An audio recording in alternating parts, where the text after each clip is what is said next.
আসসালামু আলাইকুম এভরিওয়ান। আজকে আমরা এই ম্যাথের সমাধান দেখব। আমাদের এই চ্যানেলে আপনাদের জন্য বিভিন্ন চাকরি পরীক্ষার বিভিন্ন ম্যাথের সমাধানের ভিডিও চলছে।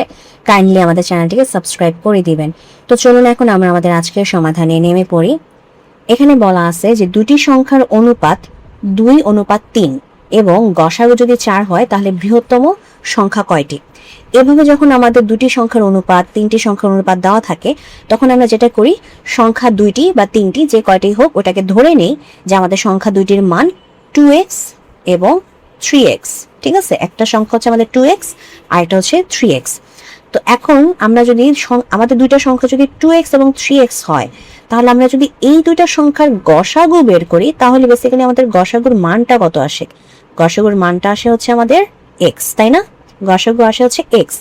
আবার আমাদেরকে দেওয়া আছে গসাগুর মান হচ্ছে 4, তার মানে আমরা x এর বদলে x এর মানটাকে 4 ধরে নিতে পারি, তাই না? সো যদি আমাদের x এর মান 4 হয়, সে অনুযায়ী আমরা 2x এবং 3x এর মান যদি বের করি তাহলে অবশ্যই বৃহত্তম সংখ্যা কোনটা বের হবে? 3xটা, কারণ গুণ আকারে আছে। 3x এর মানটা আমাদের বৃহত্তম হবে, তাহলে 3 এর সাথে যদি আমি 4 গুণ দিই কত হবে? 12। এটাই হচ্ছে আমাদের বৃহত্তম সংখ্যা। এটি হচ্ছে আমাদের আজকের প্রশ্নের সমাধান। তো যদি ভিডিওটি ভালো লাগে অবশ্যই ভিডিওতে লাইক দিবেন, চ্যানেলটিকে সাবস্ক্রাইব করবেন। ভালো থাকবেন।